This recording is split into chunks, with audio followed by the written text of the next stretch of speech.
teman Akta, now you are listening to Akteriona Podcast. Baik lagi bareng aku Sabit yang akan menemani kalian di episode kali ini. Khususnya kali ini itu kita kan lagi 17 Agustus. Jadi podcast kali ini juga temanya akan berkaitan dengan kemerdekaan. Nah ini dia tem kita kali ini. Boleh dong Kak perkenalkan dulunya sama teman-teman Anda. Perkenalkan nama aku Demi Muhammad Rizky dari 12 IPS 3. Di sini aku dari Eskul FSH HAM SMA PGI 1 Bandung. Halo, nama aku Ihsan Ahmad Fauzan. Kelas aku dari 12 IPS 3. Di sini juga aku dari Eskul FSH HAM SMA PGI 1 Bandung. Oke, biasanya kan dari 2 episode kemarin tuh kita tuh ngundang 2 eskul ya. Yang pertama tuh bukan eskul ya, pertama tuh dari intensif Jerman, yang kedua dari basket. Nah, sekarang ini kita ngundang eskul FPSH. Tapi mungkin teman Akta banyak yang belum tahu nih. Bener. Jadi sebenarnya eskul FPSH itu apa sih? Kalau FPSH itu kan di PGI baru ada sekitar 1 tahun setengah ya, dari aku kelas 11, awal kelas 11 baru ada itu sekitar Agustus sama tanggal 28 Agustus. Nah, kalau FPSH itu apa? Mungkin kalau ditilik dari sejarahnya ya, FPSH itu berawalnya dari SMA 27 kalau nggak salah, 27 yang ada di Gede Bage. Nah, kenapa FPSH itu ada? Karena pada waktu itu tuh keresahan guru PPKN, guru BK yang melihat bahwa pada zaman itu tuh kayak kenakalan remaja itu semakin merebak. Nah, dari situlah dibuat Forum Pelajar Sadar Hukum berbasis sekolah. Nah, mungkin beberapa tahun kemudian dilihat oleh pemerintah Provinsi Jawa Barat dan diangkatlah menjadi FPSH HAM Jawa Barat tentu. Oh, jadi awalnya tuh kegiatan ini tuh bukan langsung dari pemerintah, tapi titik munculnya tuh justru dari sekolah juga, benar. Karena mungkin pemerintah juga nggak langsung terjun ke sekolah-sekolah atau langsung ke generasi kayak ke anak remaja gitu. Karena habis dari situ ya mungkin guru-guru juga kan yang langsung bertatap muka dengan remaja-remaja, gimana kondisi remaja, gimana aktivitas remaja, barulah FPSH itu ada. Jadi berkembang dari keresahan yang ada di masyarakat. Ya, benar. Nah, terus kalau eskul FPSH tuh ngapain sih? Kayak pemuda sadar hukum. Emang kita harus ngapain aja di eskul itu? Nah, dari FPSH sendiri kita tuh belajar kayak buat gimana sih cara sidang yang baik dan benar gitu. Terus kita juga bakalan ada insya Allah sekitar bulan September Oktober lah ya, bakal ada kayak malam keakraban bentuk anggota baru dan pengurus lama ya, biar lebih akrab gitu, karena organisasi itu pasti harus ada rasa kekeluargaan yang erat. Betul. Biar kokoh gitu ya. Harus bonding dulu ya. Benar, karena kalau misalnya cuman dibiarin gitu aja masuk biasa kayak kurang enak gitu lah ya. Kurang ada hubungan. Ya benar, ya udah gitu, hanya sebatas kakak kelas dan adik kelas. Betul. Chemistry-nya kurang juga gitu. Boleh tahu nggak kalau gitu alasan kakak ikut eskul FPSH apa? Nah, awalnya sendiri tuh nggak langsung jadi FPSH nih. Nah, pertama-tama tuh kita tuh awalnya ditarik-tarikin sama Pak Regan. Ya benar, Pak Regan ya. Keren lebih.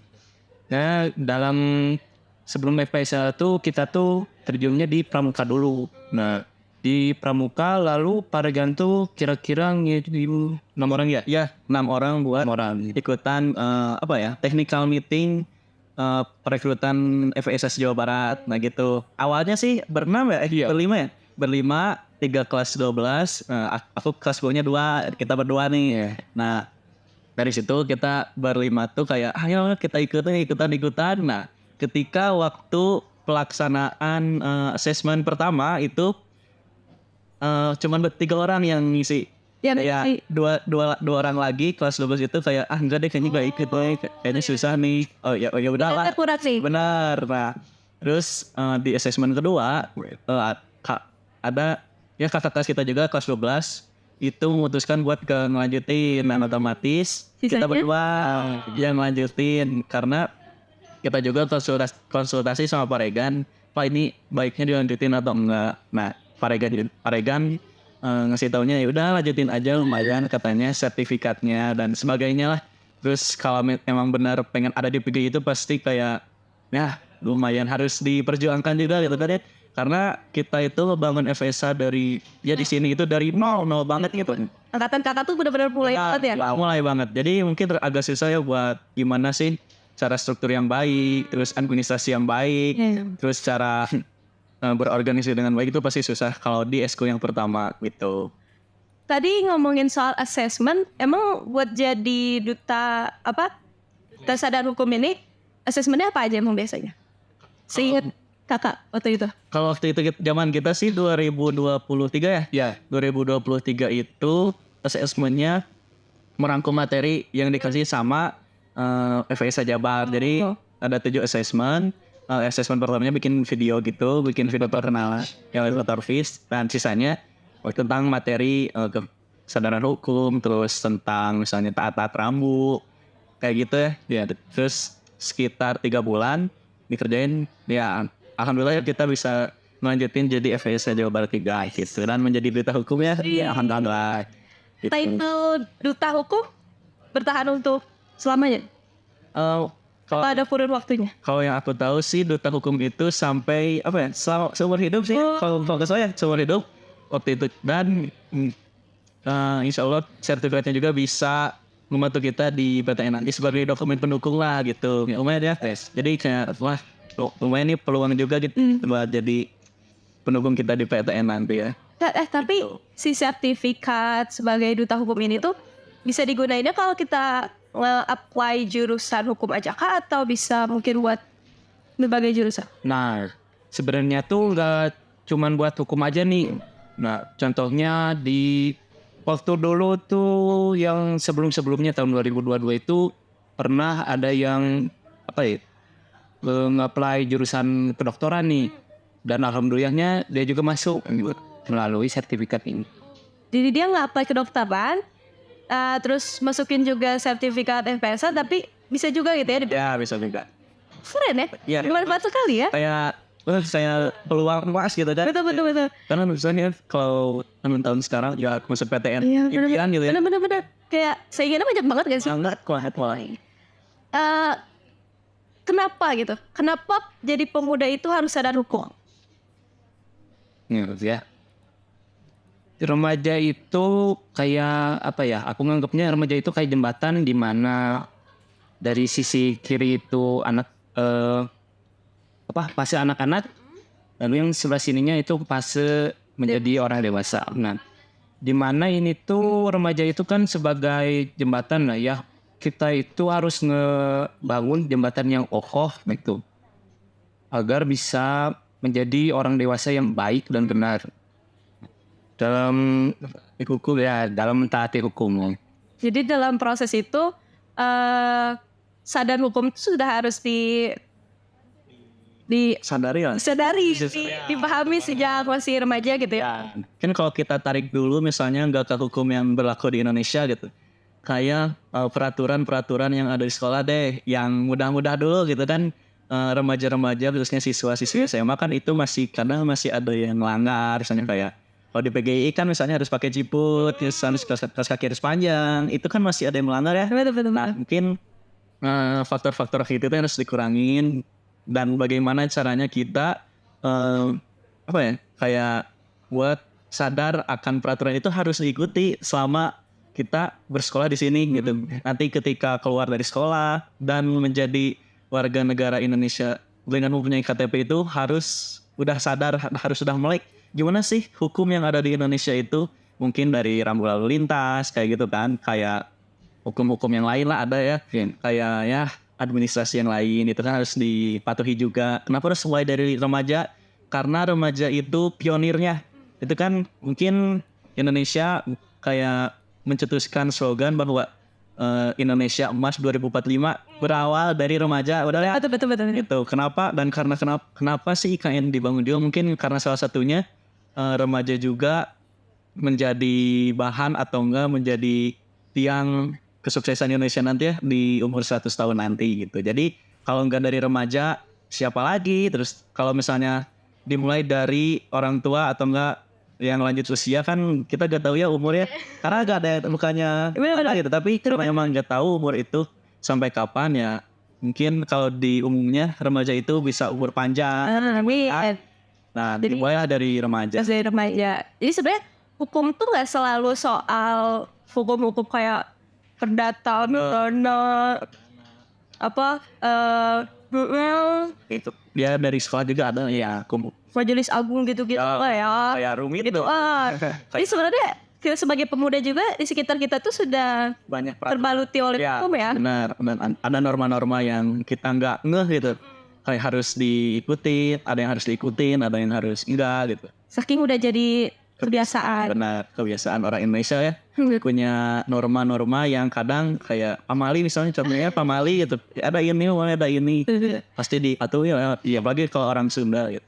Oke. Gitu.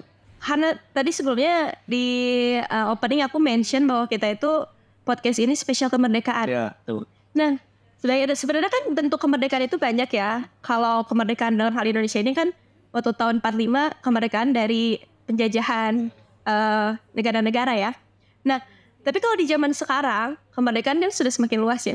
Salah satunya mungkin kemerdekaan kebebasan berpendapat mungkin. Benar. Nah, gimana menurut kakak atas aturan-aturan yang mungkin sudah ada sekarang di Indonesia kayak gimana sih? Apakah kebebasan berpendapat di Indonesia itu sudah diberikan hak sepenuhnya gitu untuk warga Indonesia? Gimana kira-kira? Mungkin kalau dilihat dari kejadian-kejadian yang sering terjadi ya, kadang ada pemerintahan yang di Indonesia itu yang kalau dikritik dikit kayak somasi ini ada juga mungkin pemerintah yang oke, gak apa-apa pendapatnya ditampung gitu. Mungkin kemerdekaan berpendapat ada ya, cuman sebagian oknum pemerintah yang menolak untuk ini jabatan saya gitu kan, itu kan kayak wah gak baik banget ya, gak baik banget. Jadi mungkin aku bisa bilang kemerdekaan itu ada, cuman hanya ada di orang-orang yang memiliki kekuasaan yang dalam kita lihat tinggi gitu kan ya, kayak ada pemerintah kayak misalnya beberapa oknum DPR atau DPD yang lainnya menyalahgunakan kekuasaannya untuk membungkam rakyat ya. Betul. Padahal zaman dulu pada Orde Baru atau Orde Lama ya, zaman Soeharto gitu kan misalnya, Orde Baru itu kan pendapat benar-benar nggak benar-benar ditutup gitu, gak boleh dikekang banget, kayak gak boleh ngeritik pemerintah, harus pro pemerintah benar. Nah itu kan kayak ngelihat dari zaman dulu itu kayak gak bagus nih, banyak negatifnya, mungkin ya ada positifnya tapi banyak negatifnya yang diwahkan dari pengekangan pendapat itu. Jadi mungkin karena sekarang udah zaman sosial media ya, banyak netizen yang udah enak berpendapat, udah kadang ya bisa sesuai dengan prinsipnya masing-masing bahwa ini tuh salah, ini tuh benar, itu gak apa-apa sih berpendapat, tapi masih dalam koridornya masing-masing, tidak menyalahi aturan juga. Jadi jangan takut pokoknya buat speak up, karena kita punya hak, kita ada di negara yang demokrasi. Betul. Tapi kalau menurut aku ya, kalau menurut aku gitu, kayaknya warga negara Indonesia sekarang tuh justru dilindungi hak berbicaranya oleh media sosial. Benar.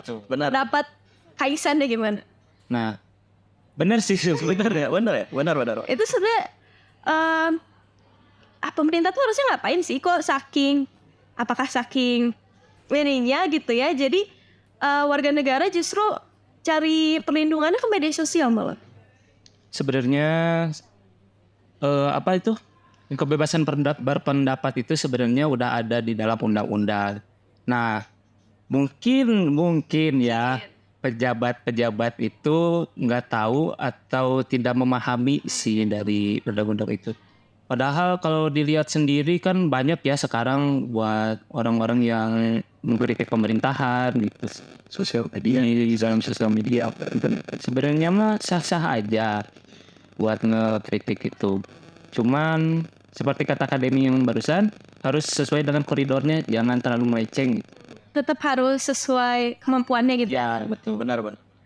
Berarti kakak setuju aja ya bahwa kehadiran media sosial ini menjadi suatu wadah untuk warga Indonesia untuk bisa berpendapat. Setuju. Ada nggak menurut kakak jenis kemerdekaan lain di masa sekarang? Mungkin selain bebas berpendapat, kita bebas dari perbudakan ya. Mungkin sering ada nih perbudakan kayak ini kayak majikan dengan ini gitu. Itu mungkin harus dikurangi juga. Boleh sih mungkin gak memperbudak tapi lebih ke memberi pekerjaan dengan selayaknya manusia gitu ya. Sesuai dengan posisinya masing-masing. Perjanjian. Benar, nggak dilebih-lebihin karena mungkin ada ini kamu harus gini harus ikuti perintah saya. Tapi enggak ya gitu. Terus mungkin merdeka dari segala aspek sosial misalnya.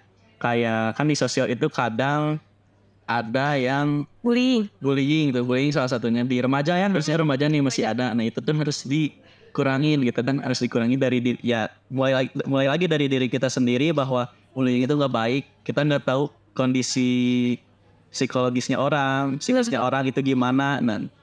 Dan meminimalisir adanya bullying berarti harus dimulai dari diri sendiri untuk nggak melakukan bullying ya gitu. Kalau menurut Kak Isan, cyberbullying tuh gimana sih penanganannya di Indonesia? Apakah sudah cukup baik mungkin? Waduh, sebenarnya kita ini harus memperkuat apa ya? Kayak polisi cyber atau apa namanya? Maksudnya ya kira-kira polisi cyber gitu ya. Seperti kita lihat sendiri nih fenomenanya, misalnya di Twitter nih banyak yang saling apa ya namanya, hina menghina lah misalkan.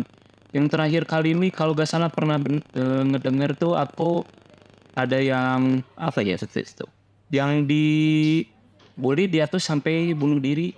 Itu banyak ya banget. Nah, jadi kita tuh emang harus dari pribadinya sendiri sih. Kita harus melek mah. Gimana sih kalau kita di kondisi korban tersebut? Gimana sih rasanya kita jadi korban tersebut? Apakah kita bakalan apa ya namanya, depresi lah gitu?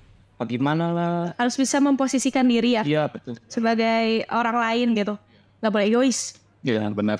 Karena keegoisan bisa merusak diri kita pribadi ya. Betul. Mungkin dilihat dari cyberbullying atau bullying juga banyak membuahkan kejadian yang kurang mengenakan ya di negeri ini. Dan mungkin di 2 tahun terakhir ini masih banyak cyberbullying dan bullying, khususnya di sekolah gitu, sampai ada yang meninggal, sampai ada yang bunuh diri. Itu kayak udah wah saya ngeri gitu kan ya.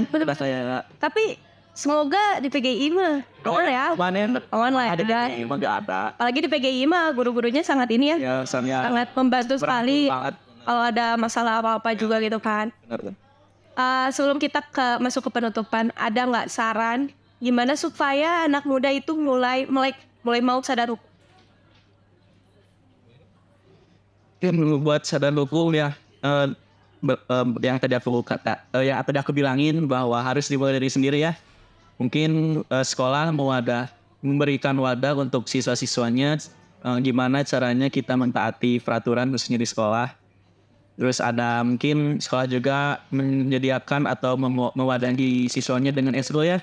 Mungkin kalau di PGI terus ada FPSA gitu kan ya, bisa belajar bareng-bareng mengenai hukum. Nggak terlalu hukum banget sih, tapi mungkin sedikit-sedikit kita mengulas, sedikit-sedikit kita belajar mengenal buat ada apa aja sih di Indonesia ini tentang hukum, ada apa aja sih di sekolah ini tentang peraturannya. Itu salah satunya mungkin mengikuti eskul tentang hukum gitu ya. Benar. Terus yang kedua mengikuti seminar, baik itu di luar, mungkin misalnya di luar ada kemarin hari Jumat yang KPK itu kan, lihat KPK. Terus bisa di sekolah juga mungkin nanti mengundang narasumber yang ahli dalam hukum. Itu juga menjadi salah satu wadah siswa belajar tentang hukum yang ada di Indonesia juga gitu. Terus lagi ya, ada tambahan Kang Isan? Mungkin contohnya yang gampang dulu aja deh, kita harus giat belajar. Dalam pembelajaran sendiri, contohnya nih di dalam PKN kita ini kan benar-benar belajar tentang cara menjadi warga negara yang baik ya. Hak dan kewajiban. Betul. Terus tuh perundang-undangan, terus ada aturan konstitusi dan lain-lain. Ya, salah satunya mungkin sebenarnya PKN juga jadi salah satu wadah siswa buat belajar tentang hukum Indonesia banyak melewati PKN juga ya, karena PKN juga nggak semata-mata cuman kayak pendidikan kewarganegaraan dengan kayak ya udahlah gitu, tapi bisa juga banyak pelajaran-pelajaran yang bisa diambil tentang kenegaraan gitu ya, kayak kehukuman, terus ke integritasan kayak gitu ya, banyak. Mungkin salah satu caranya dengan banyak membaca, karena kalau misalnya kita cuma ngedengar dari orang lain itu kan belum tentu benar valid. Benar. Informasinya belum tentu valid.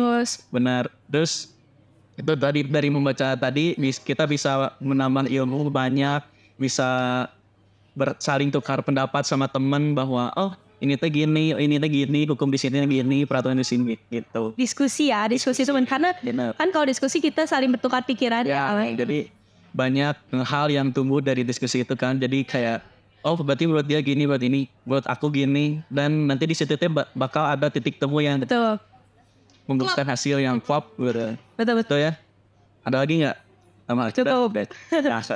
Jadi sebenarnya kita dari tadi udah ngomongin banyak banget soal FPSH, terus tentang kemerdekaan juga ya.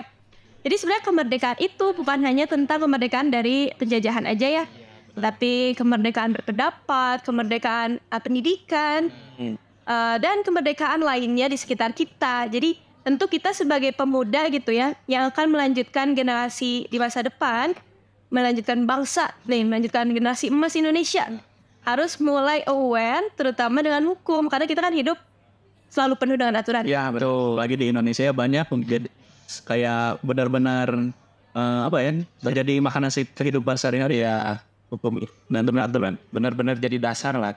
Dasar kehidupan tuh, karena kalau hidup tanpa aturan kan kayak seenaknya. Iya. Ada banyak kejahatan di mana-mana. Itu salah satunya. Jadi pokoknya penting bagi kalian untuk memunculkan kesadaran terhadap hukum sedari remaja. Jadi mungkin segini dulu kali ya pada episode podcast kita kali ini. Dan tadi kita udah ngobrol asik tentang FPSH sama Kang Demi dan Kang Ihsan. Oke, kalau gitu sampai ketemu di podcast selanjutnya. Dadah teman-teman.